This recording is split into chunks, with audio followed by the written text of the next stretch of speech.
Oh, me. Mm-mm-mm.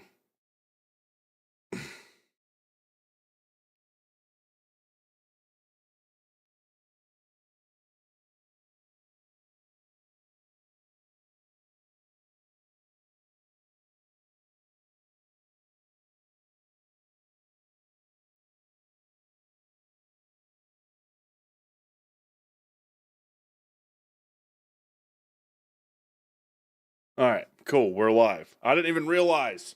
I didn't even realize we were live. I got my buddy Rock and Rant coming on. He just did an hour show, still doing an hour show on this. What's going on, Anthony Perez? Um, but here's the thing.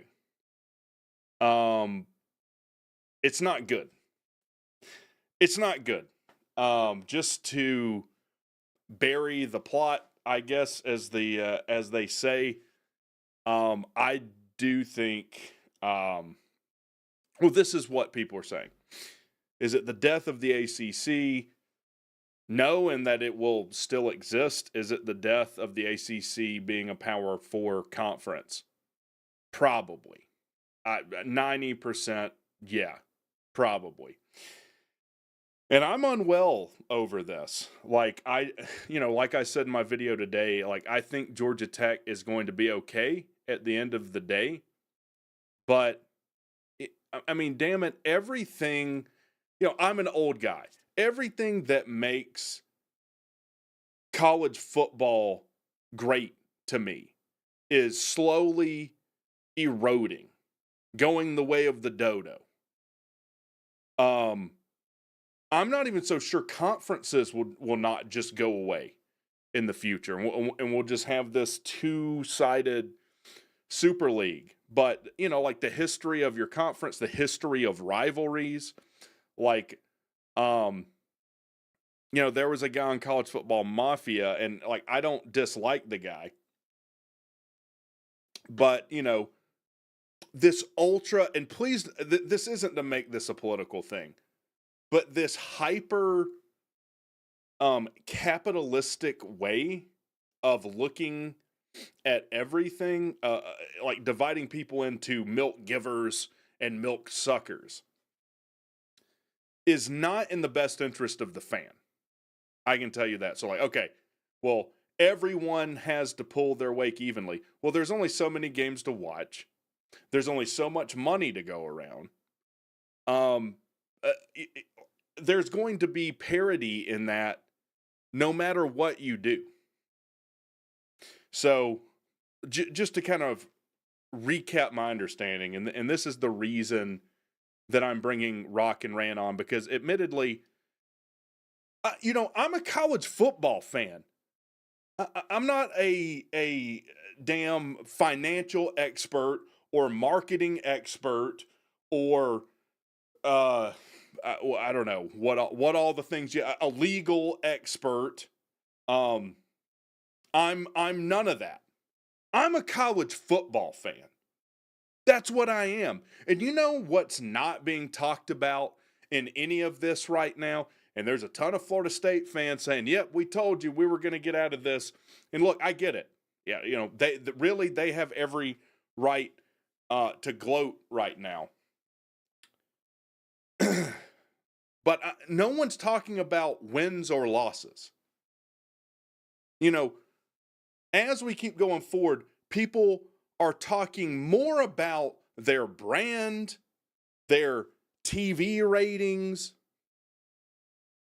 private equity, lawyers, contracts. They're talking more about that than they are the game that it's based on. The game that we love, the game that I spend 8 to 16 hours a weekend to watch.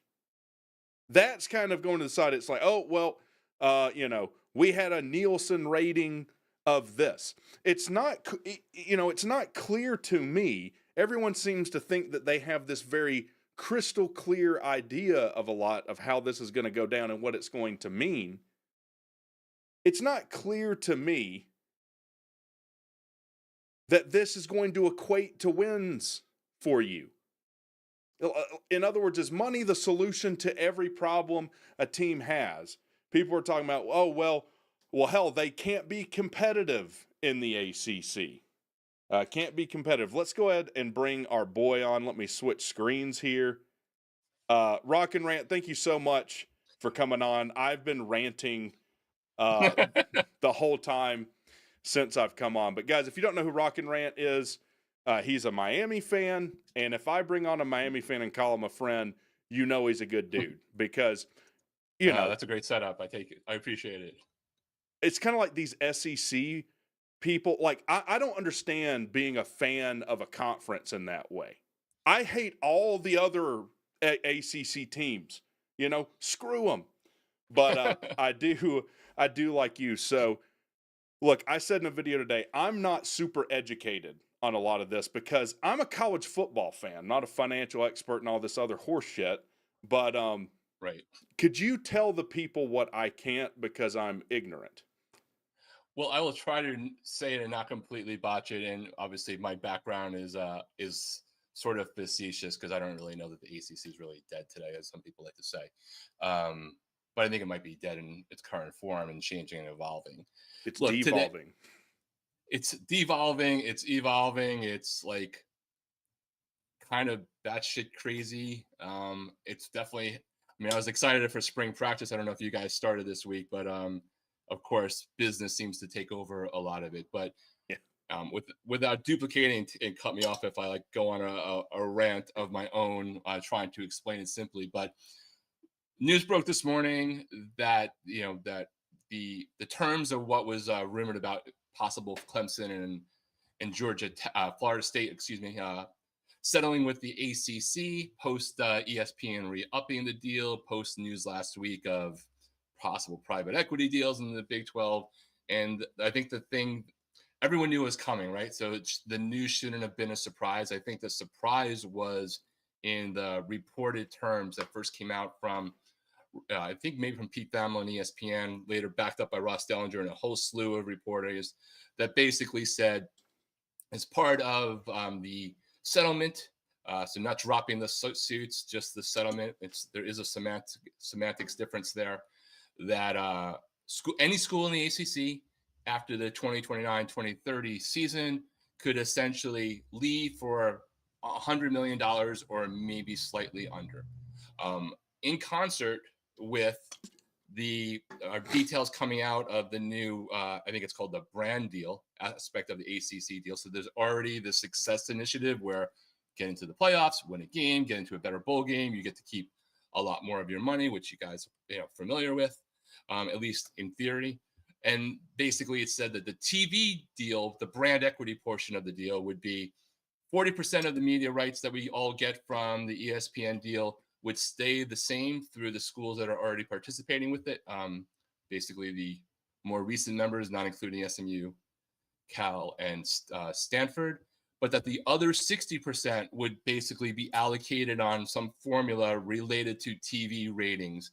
And the net of all of it would be that if you're in the top, like if you're the number one school in that regard, you could be getting anywhere from $15 to $20 million more a year once this is approved than other schools in the ACC in this newest form of unequal revenue share, which then begot the point of, wow, a lot of schools who have the opportunity theoretically in the future, if not backdoor channeled now, might want to leave. And then the shot to the chaser of that was later on, Andy Staples from On3 reported that not only is this $100 million or slightly less option available to people to leave after after the 29/30 school year, but in fact, after this deal is signed, as soon as tomorrow, that you could also maybe get out for $200 million like now. So that's the rambling version of what I think happened. Does that make sense? Or so hit a question, let me know where to go. I do have some questions. First, I want to say, do you see this? You see what this is? This is a passport because I'm getting on a cruise Friday, and I'm going to the Bahamas, and I've been looking forward to this for some time. I see an icon. I just see an icon. I see a RecTalk They don't see a passport, man. Oh, sorry. We do OBS here, so the people can see me, Understood. but you can't. No Someone worries. who's better with technology and maybe went to a technology school probably have a better grasp on that. But I got a passport. I'm going to the Bahamas. I've been looking forward to this. I haven't taken a vacation, I don't think, since I was married, however many years ago that was. And then this happens. And this is maybe worse than the divorce that I went through. So it certainly, I'm reacting to it worse than I did my divorce. But here's what's I don't think it's that bad for Georgia Tech though when it's all said and done, but we can get to that too. right. But I'm not a selfish asshole like a lot of I people. understand completely. Right. Because what surprised me is, y'all put up some numbers of like the top TV rated schools. I think it was Florida State, Clemson, Miami, and then Georgia Tech. Right. Yeah, Georgia Tech had a great last season with the Ireland game and the Georgia game definitely helped out. But yes, those are the top four. It made everything. We doubled our TV numbers last year from what I saw from any other year. It was surprising to me because we had Slapnuts Collins here for 3 years of that. For This is why I 3 love this years. show. Try slapping our dicks instead of punting and getting them blocked and all of this nonsense. So that was surprising to me. But like I said, I'm a college football fan. So like, man, I love playing Virginia, right? I love that history. They're a long standing and they're a team we have trouble with. Like I love playing North Carolina because it's an easy win and stuff. This is, there's a lot of history tied into it. And before you came on, what I was saying is a lot of, like, I don't know how old you are. Like, I'm in my mid 30s. I got 20 on you, man. Well, you're looking good, man. You found the fountain of youth somewhere. Appreciate it. So, but I feel like you can relate, like, a lot, if not most of what I really love about college football is shit can now. Absolutely. As if these, let's say the SEC and Big expand, you're not going to be able to have meaningful. We're already unscheduling non-conference games, right? So Clemson, Yep. South Carolina, Georgia Tech, which has been a hell of a game over the past few years. I don't see how those remain. You're only going to be able to play Slapnut State and then your conference games. So who gets screwed? The fan. The fan gets screwed in this. Yeah, listen, I have the same thought generally, right? Like I don't like what college football has become from the business side. And I can see you now. I opened up my phone and up the YouTube channel so I see something besides a really cool avatar. So I can see whatever you want to show, including giving me the finger should you need to. But I come from the same place on it, right? But I guess I've already come to terms with the depth of the thing that I liked a lot in every way. And I'm trying to figure out like now what's just the best of the bad options and whether Miami, for like as a Miami fan, whether Miami ever ascends back to like constant contention or not, I know I want the school itself to be in that game and have the resources to do it. So that's kind of where my motivation comes from. If I had to do it all again, like my other half of my life, my wife, I'm not divorced. She's a UCLA grad. Like, well, just keep working at it. Them having to go and deal with what they're having to deal with has sucked, right? They're having to like travel all over the place. It's been a mess. Watching the Pac-12 collapse sucked. It was a great, classic conference. So I don't really like any of it. I'm not necessarily advocating for it, but I do pay attention to how it actually works from the business side, just from like a background of what I've done professionally in my life, having actually, worked at various entities that are involved for evil, either good or evil, along the way. So I get it. Like, I hated when Florida canceled the series with Miami because of, SEC expanding conference games, right? Which was probably a joke. I hate to see the demise of Oklahoma versus Oklahoma State. Yeah. Those are games as a casual fan. I knew those rivalries and I don't want to see them go. And I think people make excuses to have things go. If Georgia and Georgia Tech were to go away, that would be a travesty. If Florida State and Miami somehow went away, that would just be disgusting. Those two schools were built off of each other, whether they hate each other or not. That history never goes. So I get it. Like, I understand why people want to turn away, get pissed about it, right? Let alone house settlement and revenue share and all the other crap that's out there. Yeah, and I'll circle back to some of that. Let me get my thoughts straight. Can I just think for a second? Um, I think you have gone through the stages of grief and you're just further along than me. It seems like you're more in acceptance, maybe bargaining. I'm not a psychiatrist. I tend to hang in anger for like years. I just hang Yeah. there, and that's where I am. But here's what's not clear to me is there's two sides of this, and I don't understand how they intermingle. So there's the Sure. payout to the conference, right, which is separate from escaping your media rights or retaining your media rights. Because the big thing leading into this was like, yeah, you can leave the ACC for 100 and whatever million, 300 million, but it's you could not air your games.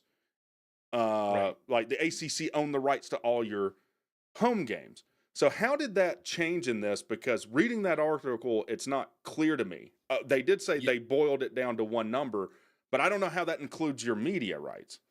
Because so my understanding, and I'm pretty certain that I'm right on it, is previously the ACC said there's no value to how we can tell you what your media rights would be to help you leave and pay us out because we're not willing to sell them, right? Right. So people were speculating there would be however many, several $100 million, 500 million.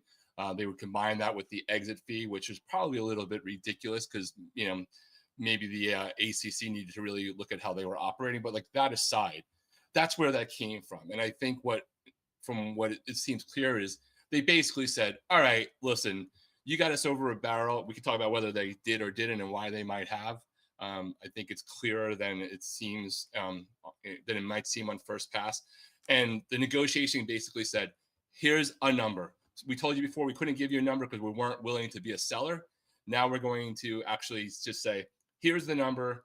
So whether you want to say they are giving you a bargain off of the media portion that they're now selling back, or they've reduced the exit fee portion of the ACC exit fee. It doesn't really matter. Like whether you pay 70 million and 30 million, if you're paying 100 million, you're paying 100 million. And they've simplified it according to the reports that we've seen. Like the devil's in the details.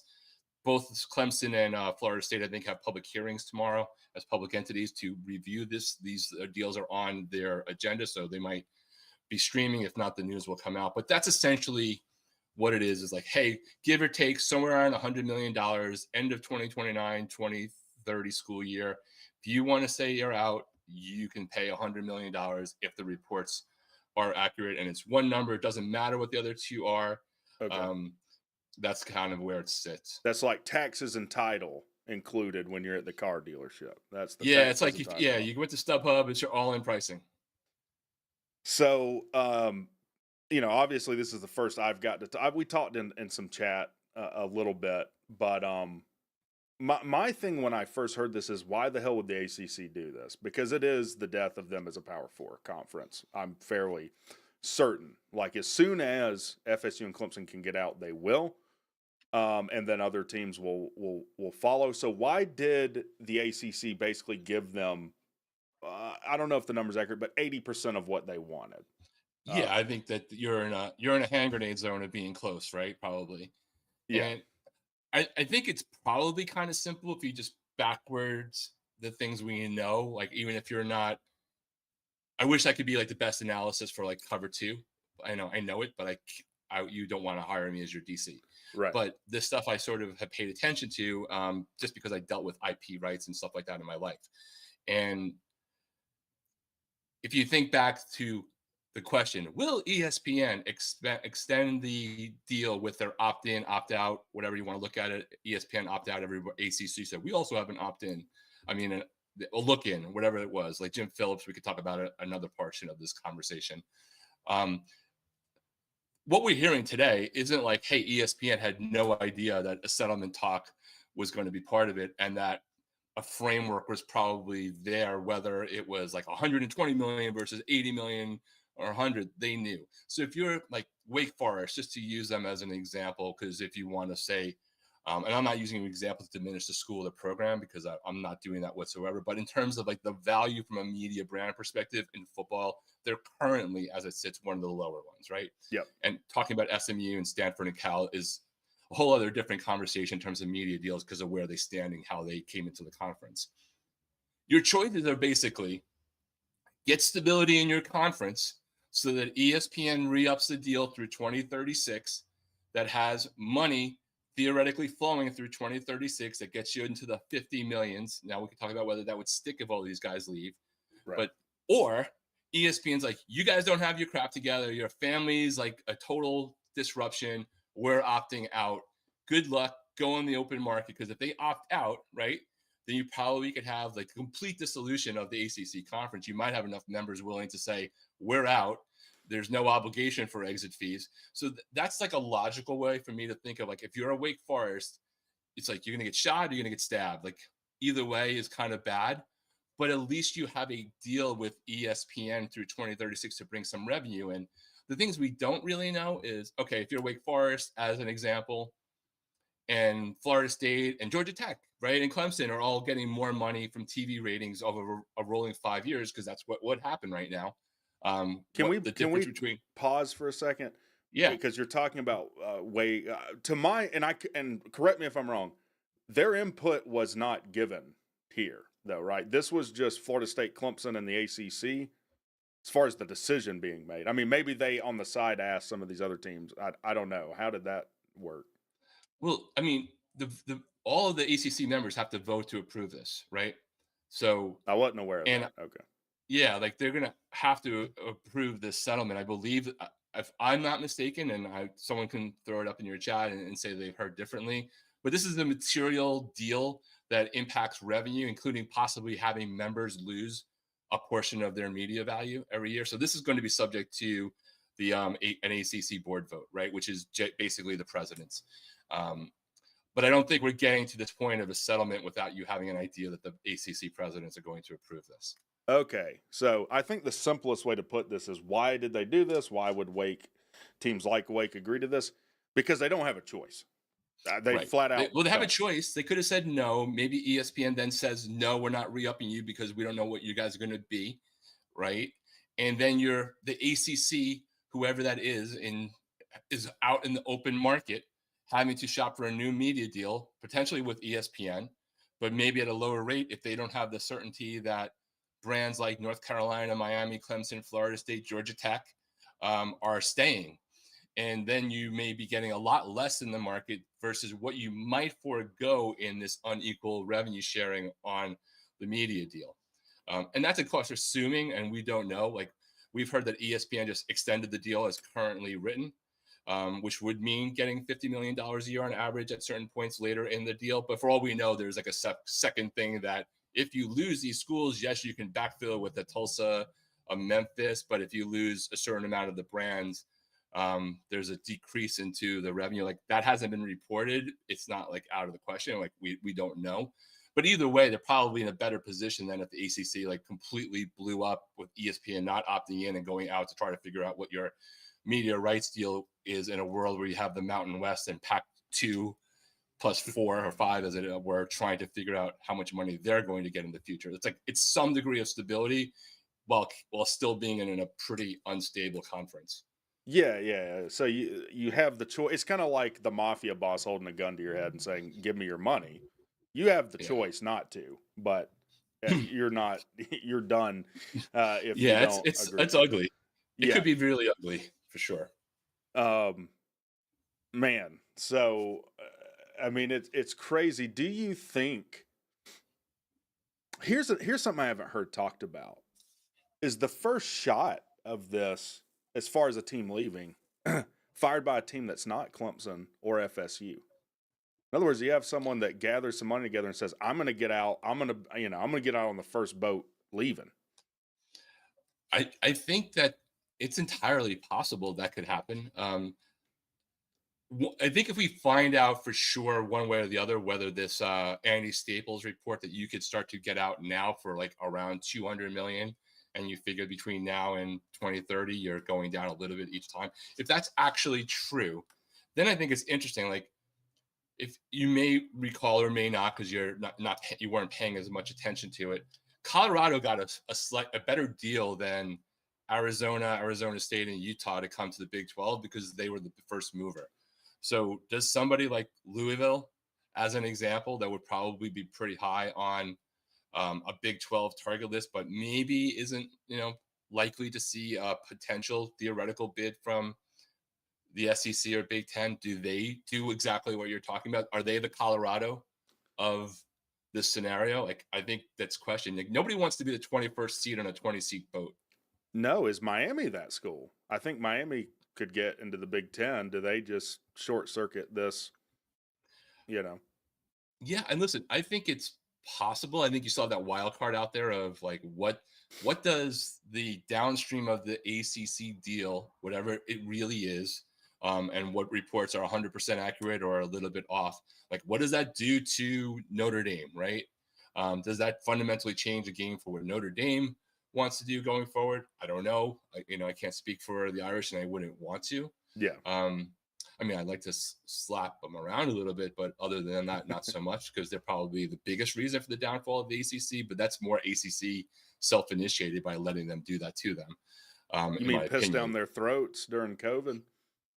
yeah, like we just, we've bent over every single time as a conference to them, Yeah, and I get the values of there, but there's like also a certain limit to what you could do. Like if you believe the pundits, right? It's a Notre Dame world, and then from the ACC, that North Carolina is the most cherished by both conferences for reasons beyond TV viewership, just the overall market, the school, academically, and there's a lot of great academic schools in the ACC, as you are well aware.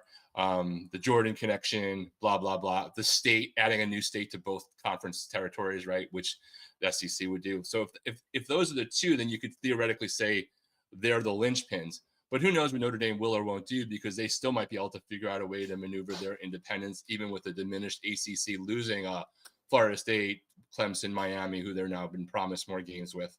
And North Carolina has political craziness going on within their school system in North Carolina. What does that do for their timeline? How desperate is the SEC to get them, and would they take an NC State? So I think you look to those two first, but are either of them really going to be in a first mover spot? I don't think it's sort of interesting that Redbird Capital is supposed to be the company behind the potential Big 12, or one of the three options for the Big 12's private equity deal, and they have a partnership with FSU guy Drew Weatherford, who is a big loud guy in terms of private Jesus. equity, who also happens to be on the board. So is there like, do we break out tinfoil hats on where these things kind of go?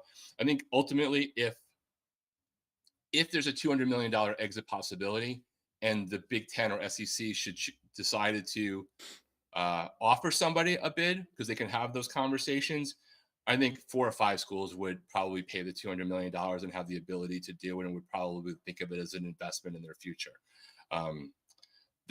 But nothing would shock me, Rec. I wouldn't be surprised if we hear everybody sign the deal tomorrow and it's all good, and then we hear rumblings in like 3 days, and then we can just think it was all preordained. Or if nobody's anxious to do anything for 2 or 3 more years, conversation wise, waiting for the first of the TV deals to get re-upped, which is essentially the Big Ten in 2030-ish.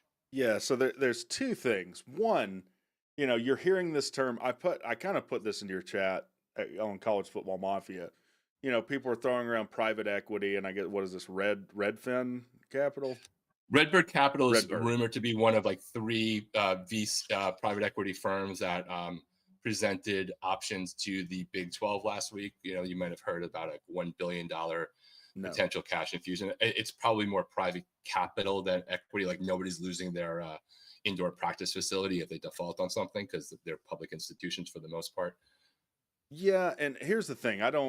It sounds like you've probably worked for a company that is owned by private capital or an investor group. Here's my experience with that. Those guys don't give a shit. They're extremely short-sighted, and they're beholden to the next earnings call. So they're not going to have a whole lot of patience with, this is not necessarily a long-term investment for these guys a lot of time, and they'll pull the plug on something in a hurry. Setting aside the fact that there's a ton of uncertainty in the economy right now, just in general. So I don't know what the future is going to hold. We're kind of just assuming all these TV deals are just going to keep skyrocketing. College football is like the only major sport that has not declined in viewership, by the way. NBA, devastated, down 42%. Major League Baseball, no one gives a crap about. Even the NFL is down 2.2% from last year to this year. So then you look at, well, what are some of the reasons for that? Well, one of them is their regular season is greatly diminished because they just have a ton of games. They have large playoffs. What is college football doing? They are basically diminishing their regular season games to something and expanding playoffs. And now we're not even going to have conference titles anymore. So no, we're going to do the 16th tiebreaker to decide who plays 2 versus 3 to maybe get the second bid for the ACC in 2026.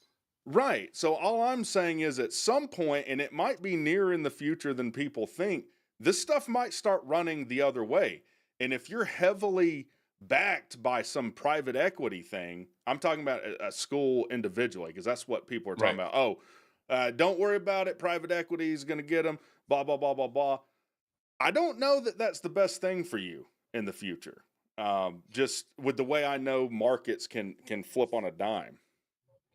Well, I think that most of the bigger numbers that are being thrown around from like the private equity / private capital, I like to call them strategic partnerships because it's probably a clearer explanation of what they're likely to do, despite what their DNA might be, have been at the conference level, which gives you some safety away from what could happen to a specific school. Though it doesn't mean that a specific school can't also do its own deal outside of whatever's been committed to a broader deal for any conference kind of deal. Right, so they're kind of diversified more in a conference investment because Yeah, one school can't really wreck it.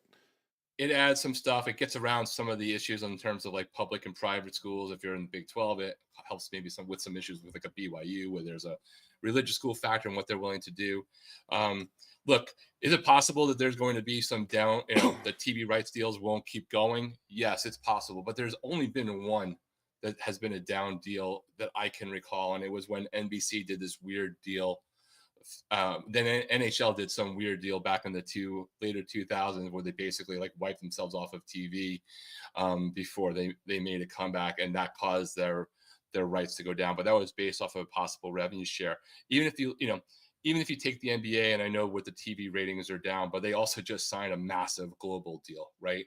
Mm-hmm. And we're looking at it from in college football is clearly a domestic thing, but the NBA, the viewership habits are probably as big of an issue as like the shitty play on the court and people not wanting to, playing around with load management, but people also engage with the content differently. Like there's not as many people sitting around in a Nielsen rated home with a box, right? That's measuring all of their things versus how much they engage with hijacking a stream or watching just like clips on YouTube or whatever it might be. But they're clearly having some challenges there. NFL, as you talked about, but there just haven't been a lot of media deals that have gone down other than that one. That doesn't mean that every one of them is going to double or triple. You can make an argument that the college football playoff deal did not hit the number that was projected. When it was first signed, everyone was thinking it might be like a $2 billion deal, and it turned out to be like a 1.3-ish billion dollar deal with only one real suitor. So how much the current economic stuff going on will impact it, that definitely is an interesting wild card. Without getting political, markets just don't like instability, right? Like that's just a thing. Yeah. And good, bad, or indifferent, you take it however you will. That's a thing. But 2 years ago, everyone said the media markets were down, and the NBA came up with a huge deal in the year in between. So it also can be just like timing is everything. Sure, and I guess I'm just looking at as just an average Joe here. I would think the disposable income of the average consumer is way down. So with just the way inflation's running up, the housing prices, like all of this, everything's more expensive.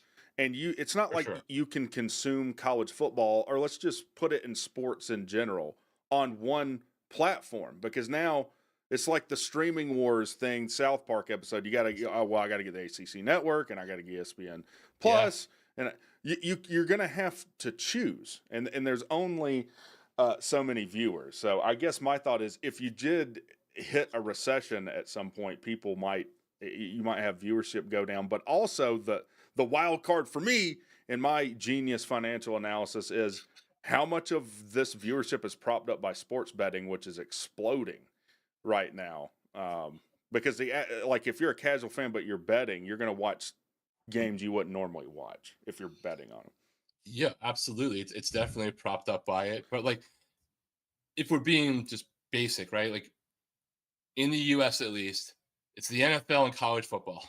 And then everything else falls after that. So Yeah, even if you get diminishing eyeballs, for the people who pay to show content to people with eyeballs, live sports is still like the only thing that could bring groups together on a consistent basis, right? sure. And the last one to be finally impacted by that, barring some massive scandal, will be the NFL. And the second to last one that will be massively impacted by that would be the college football world. But there's so many others that would have to like completely tank before you get to like the ripcord where people just bail out. Like for me, if it came to college football season and I was down to like I could pay for one or two streaming services, and I love Netflix. If Netflix doesn't get college football for, I mean, I would actually like stream illegally, but that's just a different conversation. And you should, but go ahead. Right. And I would VPN the hell out of it and figure it out. But like for people who aren't going to do that, I would swipe out, Netflix for 3 or 4 months. And if I had ESPN Plus and I needed to then add Fox, I would just do that for 3 or 4 months because it's the thing that I most care about. And they could, they'd probably be able to jack a lot of us until they completely beat the last living breath out of us. But like, you're never going to not love Georgia Tech.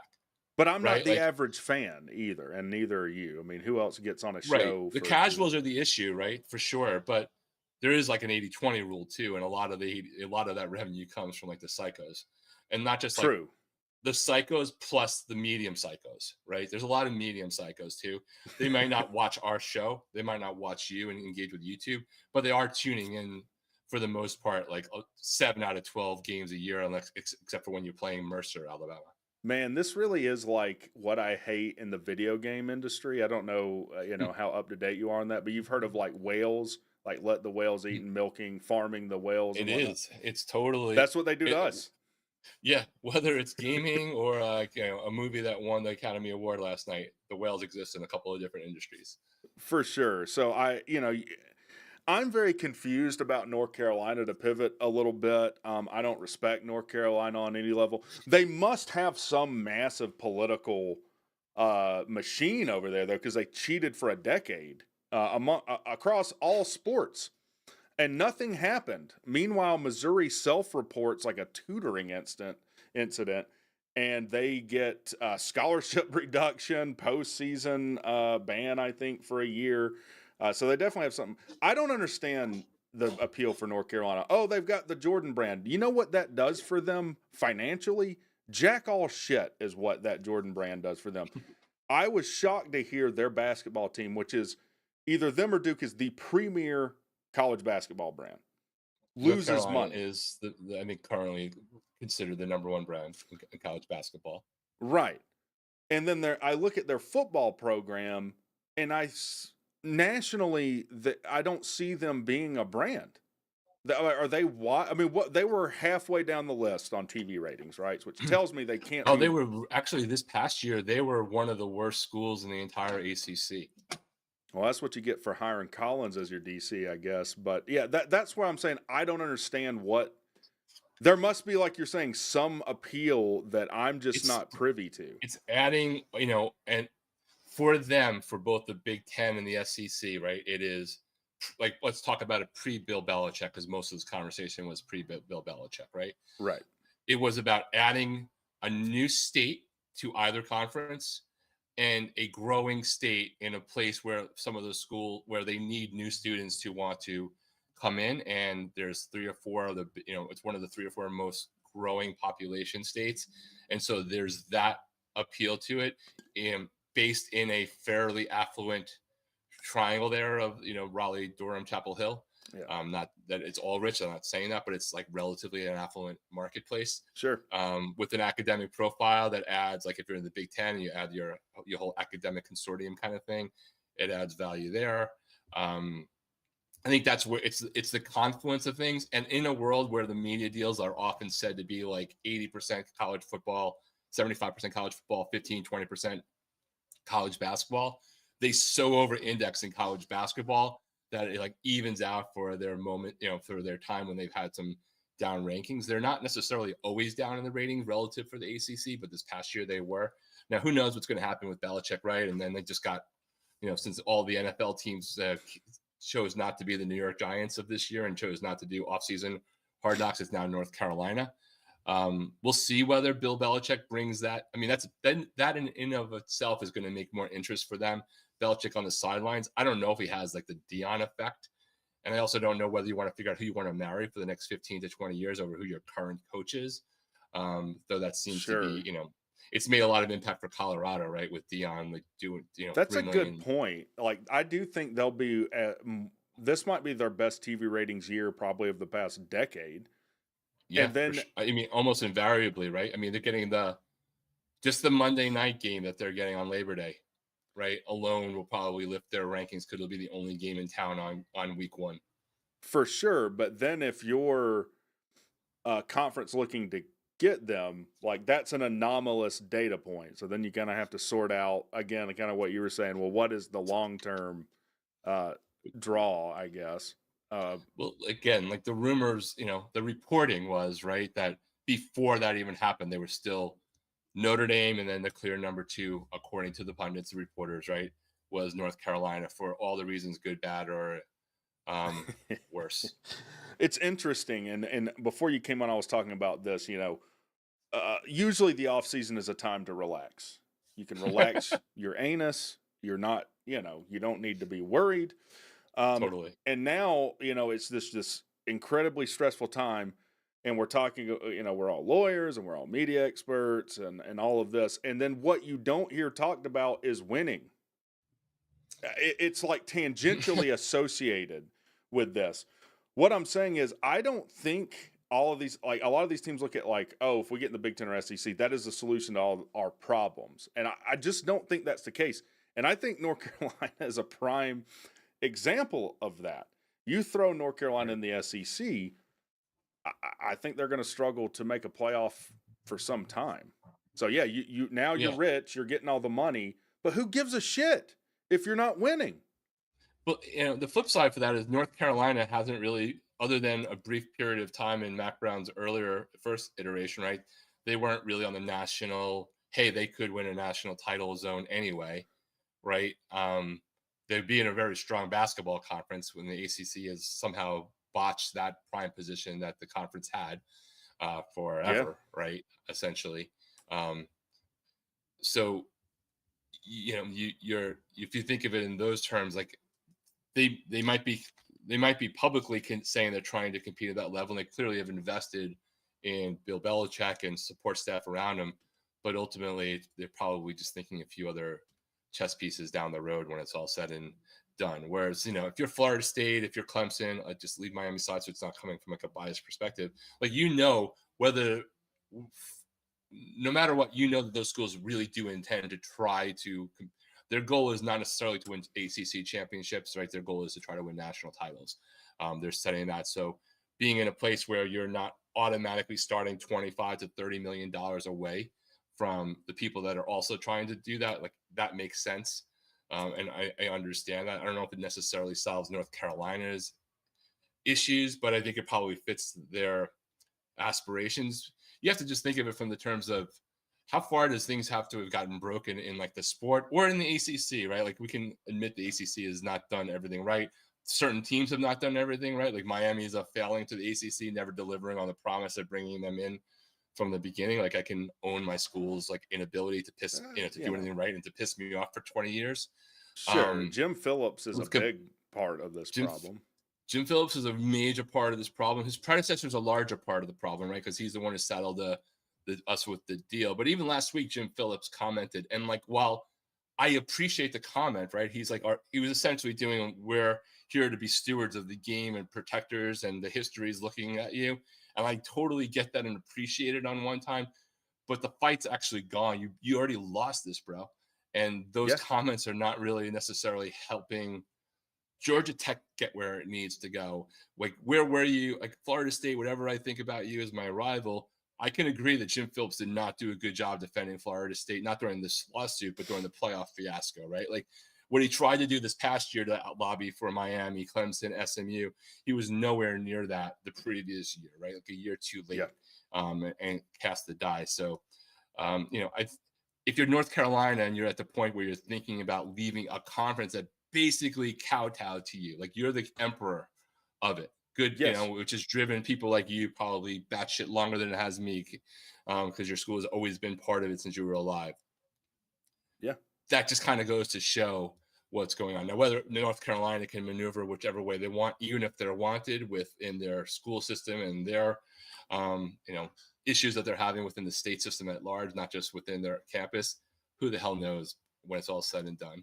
Sure. I mean, I suffered a pretty severe concussion in my playing days. So, maybe I'm not thinking of things right. In fact, it split my chin open. The guy hit me right with his helmet, right in my chin. And I had one of those leather chin straps with two holes on either side. And I woke up sometime later.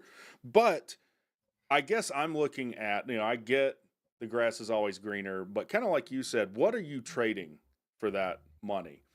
Because you are the big dog on campus, even Florida State. So when you go to another conference, you're not going to have that anymore, and they're not really probably going to give much of a shit about what you think, do, or say about certain issues. I mean, I'm just looking at let's look at Mississippi State's schedule and put Florida State in that. They opened up with Eastern Kentucky at Arizona State. So that was a tough non-con game. Toledo, Florida at Texas, get a bye at Georgia, A&M, Arkansas, UMass, Tennessee, by Missouri. So it's pretty tough. You're now you're getting the money, but what happens if 5 years in you're right at 600? And that's very possible. Yeah, it absolutely is possible. I guess I don't want to speak for Florida State, but I know that Florida State and Miami at least share a perception about where we stand within the ACC. And like I can point to this as a very specific example. Miami's conference schedule this year involves 2 bye weeks in 3 weeks, and we have no bye weeks after October 11th, right? And then we play 7 straight games.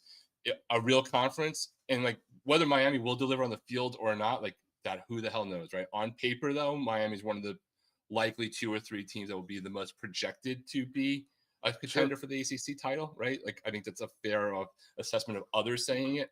Yeah. You don't. The SEC would never do that to any one of their top 4 teams, right? They also did it to I want to say to North Carolina, and I think they did it to Duke, but that was further down the season where there's like a bye, a game, and a bye. You don't really see that in the SEC and the Big Ten. So there are a lot of schools. I think that the ACC isn't really their friend anyway. So you're already used to potentially having second fiddle feelings. Whether that's right or just perception is it, I think it's right. And look, maybe I should pivot. I'm not here to defend the ACC. This is kind of like, and this was probably a horrible analogy.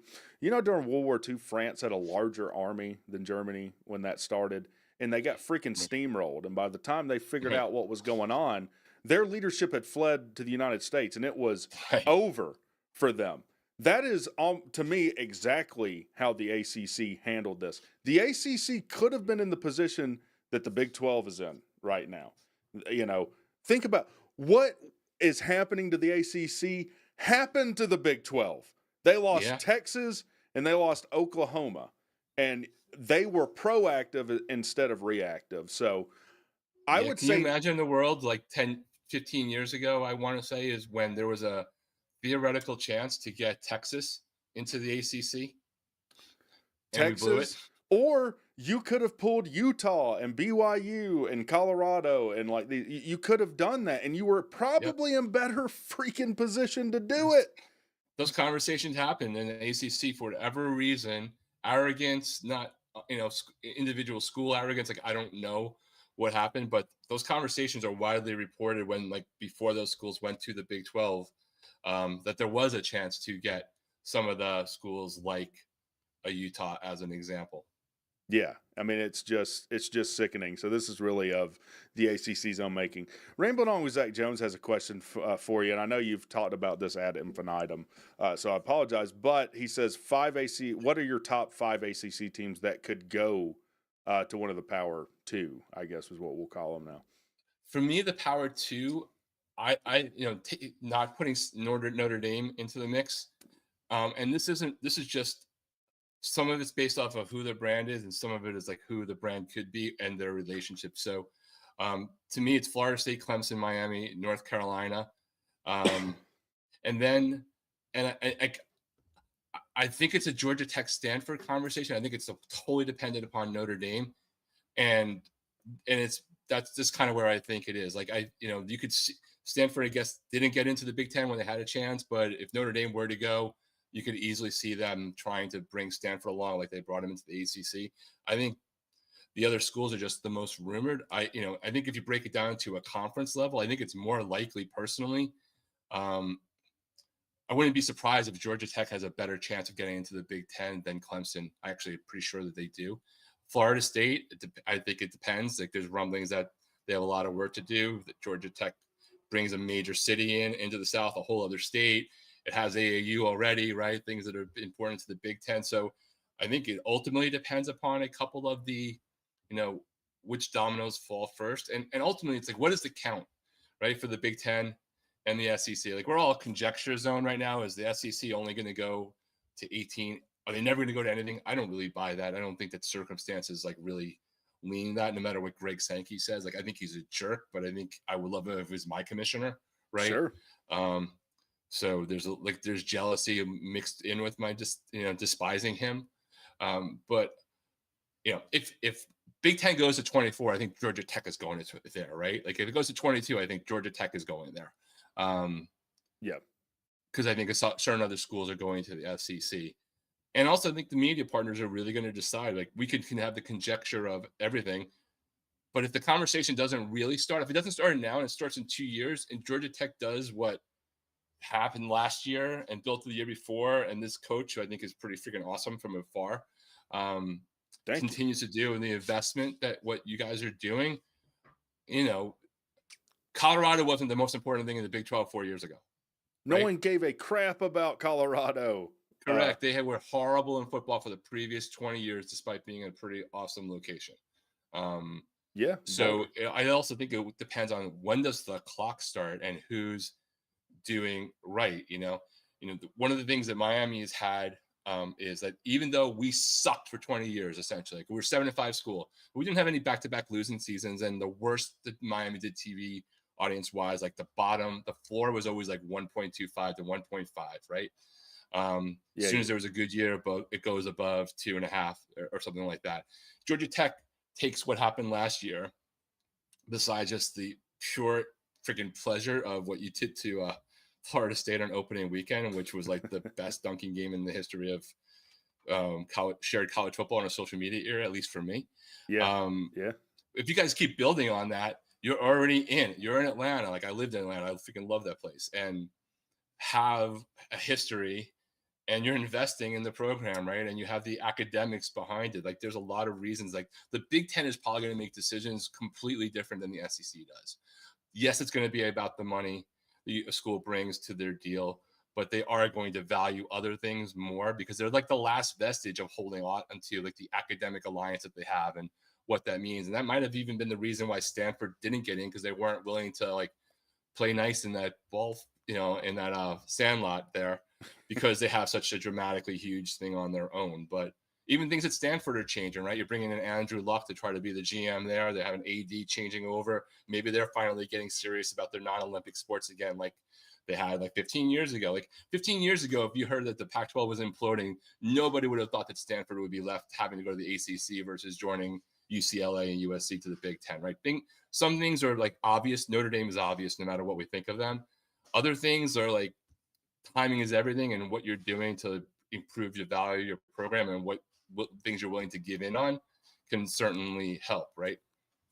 Yeah, for sure. I mean, I like Georgia Tech's position right now. It's much better than it used to be. I mean, you got to think kind of when rumblings of a lot of this started, we were one of the worst college football teams in the country, if not the worst. Now, Georgia Tech has kind of gotten their shit together. Jay Batt is about to earn his money, for sure, our athletic director. So, yeah, I'm one of these that like, hey, I don't really want to be on the forefront and stirring the pot. But behind the scenes, you better be making sure that you're taken care of. Like, I wouldn't even mind a public statement say, hey, I support the ACC, but we're going to do what's best for our school at the end of the day. Yeah, and I think that's those things. I'm a big optics person.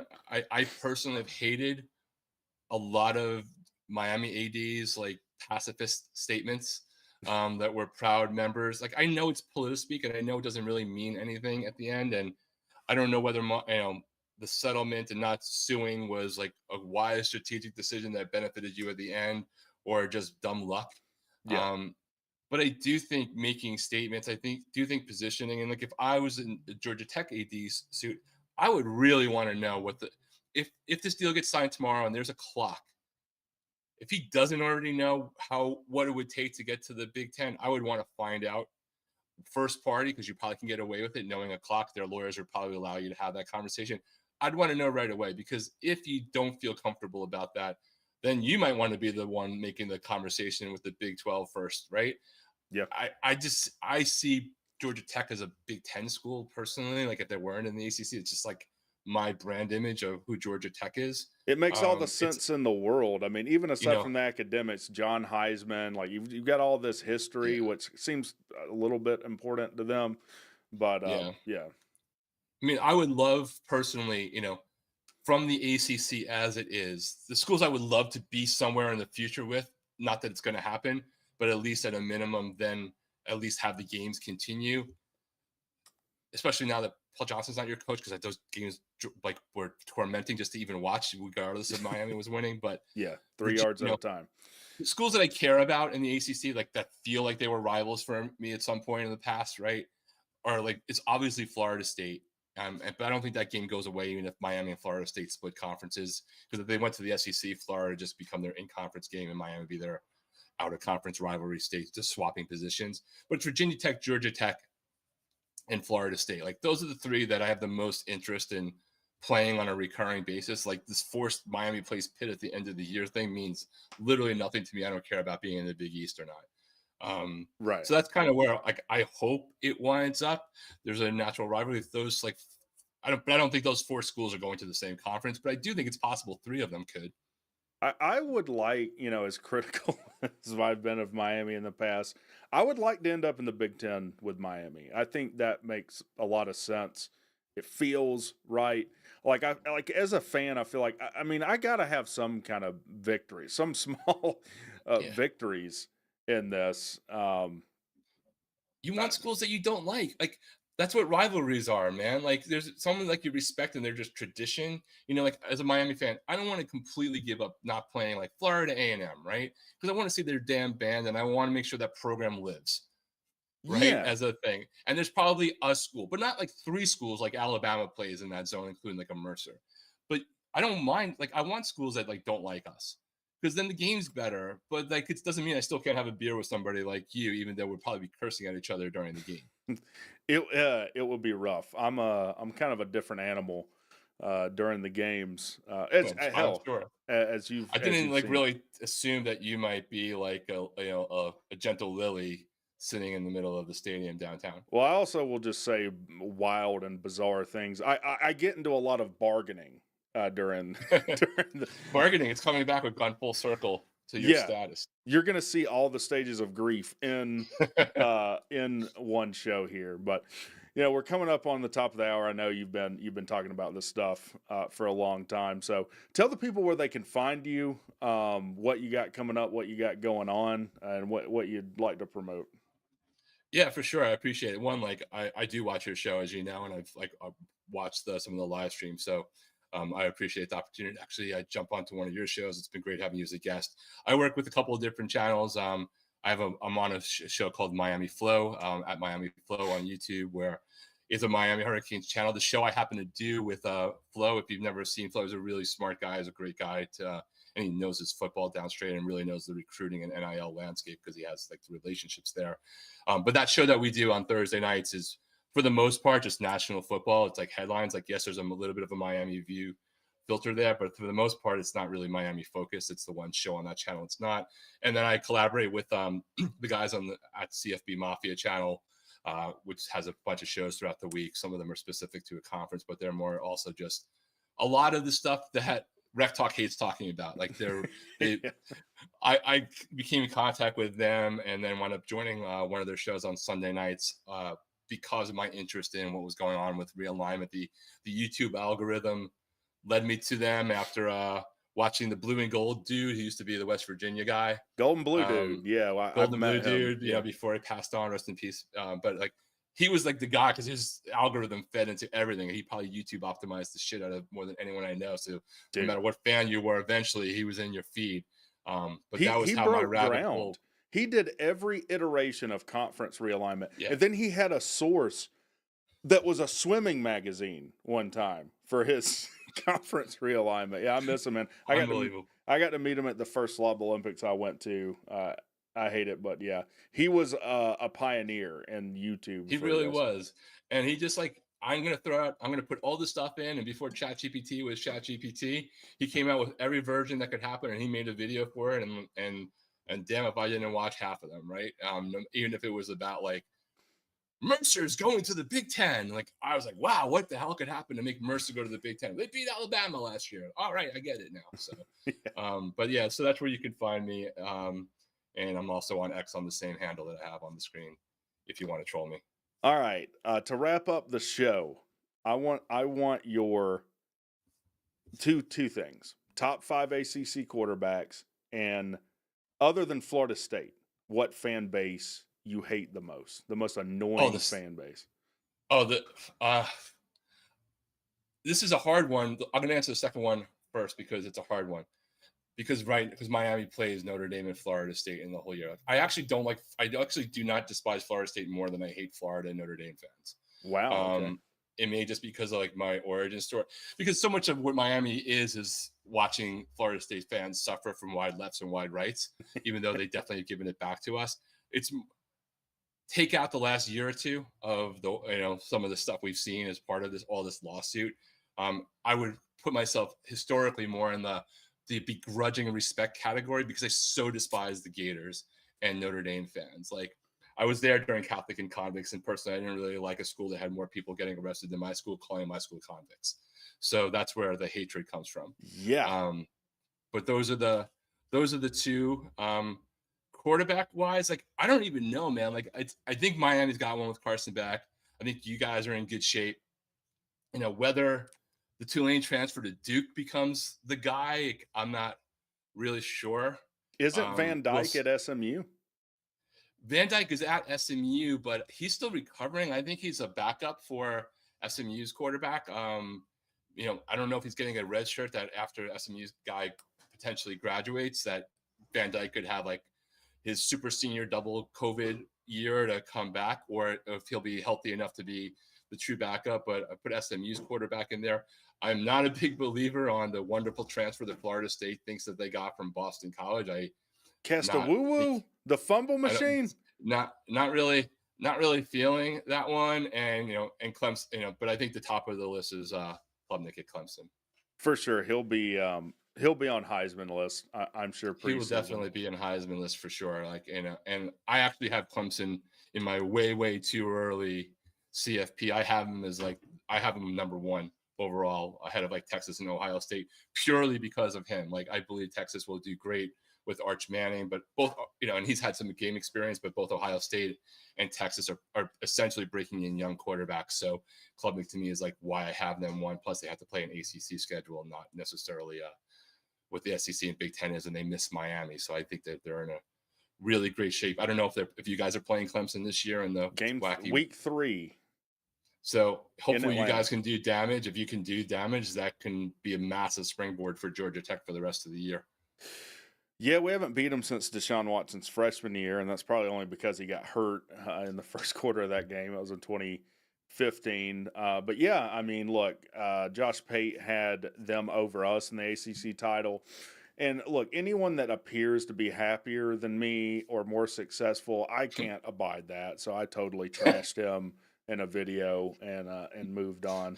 But you're not going to flatter me by putting me in the ACC title. But anyways, well, man, I appreciate you coming on so much. I think this is the first time You've been on the Yeah, it show. is. You've been with us a couple of times and on both the channels, but yeah, first time joining on. Hopefully, I haven't been able to see the chat, so hopefully it's not too torturous. But I Oh appreciate yeah. the time and hopefully I helped out in your stages of grief zone. Maybe you're moving over to the next one. Yeah, no, the chat has been fairly tame, and I'll end with this. To hell with Georgia. I hate all you inbred rejects. Um, every time we hosted y'all in Atlanta, you took my parking spot with your farm equipment, and I'll never forgive you for that. So y'all have a good one. Oh,